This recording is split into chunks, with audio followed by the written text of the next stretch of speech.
Ms. Lewin? Am I the only person that has noticed that these anti-Israel, pro-Hamas, anti-Semitic protests, that the tents all match? No, you are not the only one to have noticed. Is it clear that there is significant money funding these attacks on Jewish students and attacks on America? It is clear that there is coordination and there must be some common funding. In the last 2 years, under the Biden Justice Department, are you aware of any investigation to follow the money behind these protests? I am not. Are you aware of anyone who has been indicted for funding these protests? I am not. Are you aware of any university that has had their Title VI federal funds cut off because they've tolerated, welcomed, celebrated, and as Senator Hawley put out, had their own officials cheering on anti-Semitism, as even one university lost their funding? I am not aware of any university having actually lost their funding. Hey everyone, welcome back to the channel. Hit that subscribe button and turn on the notification bell. Today, we're tackling anti-Semitism in the U.S., focusing on Senator Ted Cruz's recent remarks. This issue is growing, especially on college campuses. Let's break down what's been happening. Stay tuned. Cruz didn't mince words about anti-Semitism. He called it evil and accused many of enabling this hatred. Cruz argues it's flourishing, especially in educational institutions. Next, Cruz goes after the Democrat Party. He claims they have a huge problem addressing anti-Semitism. Cruz argues Republicans call for action, but Democrats do nothing. Despite rising attacks, Democrats haven't addressed it meaningfully. That's a serious accusation. Thank you very much for your participation. I'll also, I caught myself a moment ago getting excited as well, but I'll remind the audience, as Chairman Grassley said, we need to conduct this hearing with decorum so that we can remain efficient. So I'd ask for your help and participation in that. And with that, I'll send it over to Senator Cruz. Anti-Semitism is evil, it is wrong, and it is flourishing with the acquiescence and in many cases active participation of students, of faculty, of administrators, and government officials, and sadly, the Democrat Party has a deep and pervasive problem confronting this evil. For the last 2 years, in the wake of October 7th, this committee held 0 hearings on anti-Semitism in the United States, despite the fact that Republicans repeatedly called for it.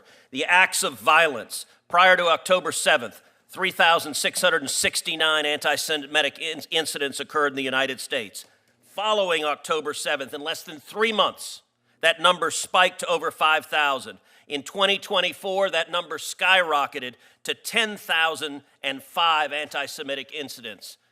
This problem is particularly acute on our college campuses. Columbia University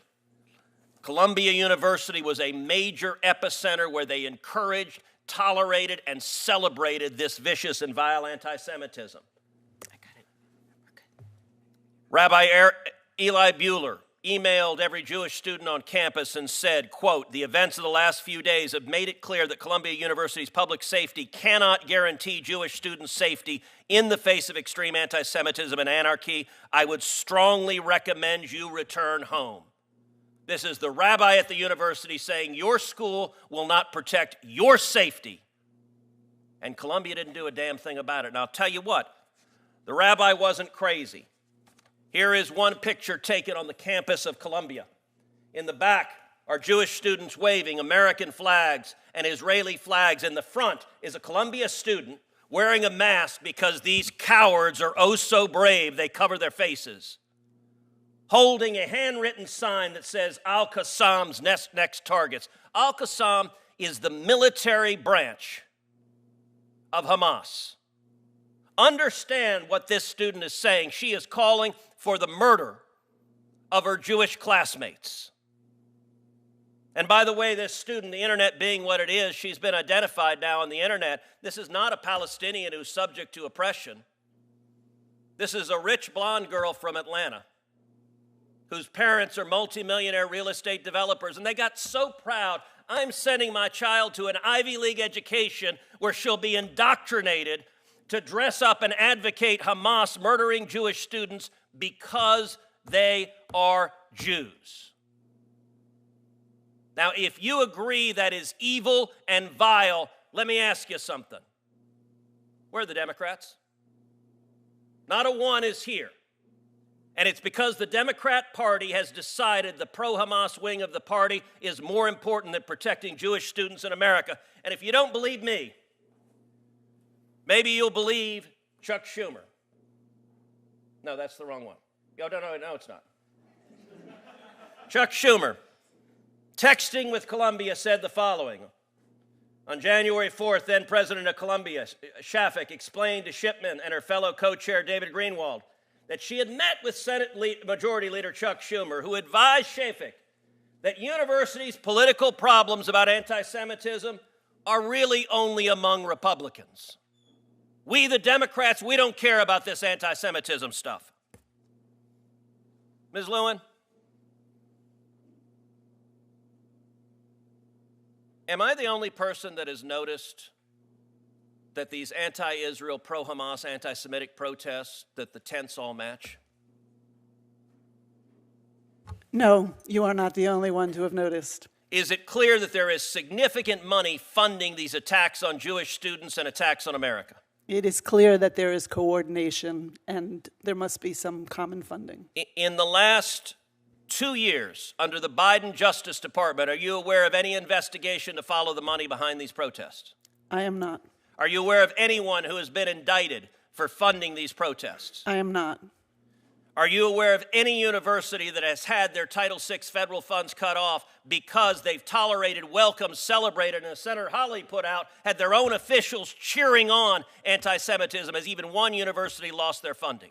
I am not aware of any university having actually lost their funding. And I'll point out also, some of the defenders say free speech, free speech. You're right. You have a free speech right as an American citizen to say vile, hateful, bigoted things. Let me ask you something. If a university student went into the public square dressed up in a Klan outfit, burned a cross, and said we should murder African-American students, do you have any doubt the university would expel that student? I am fairly certain that the universities would take action and ensure that their policies They should were followed. expel them if they're foreign students. They should be deported. And mark my words, if you are horrified at the anti-Semitism, you will see the Trump Department of Justice follow the money, prosecute the people who are paying for this, prosecute those engaged in violence, and cut off the money from universities that are tolerating and celebrating this. That is the rule of law. And ask yourself, why did the Biden Justice Department do absolutely nothing about this horror that is unfolding? Thank you, Senator Cruz. Senator Whitehouse, the floor is yours. Thank you. Just for the record. So what happens next? Cruz calls for the Justice Department to investigate protest funding and hold universities accountable for anti-Semitism. He questions why no universities have lost federal funding or held anyone responsible. Cruz compares this to swift actions against racism on campus, but anti-Semitism is largely ignored. If universities expel students for racism, why not for anti-Semitism? Hit like and subscribe if you believe action is needed. Senator Cruz is demanding action. He's calling on the Biden administration to address anti-Semitism more seriously and wants universities to face consequences for allowing this hate. It's about protecting Jewish students and standing against hatred. Drop your thoughts in the comments below and hit that subscribe button to stay informed.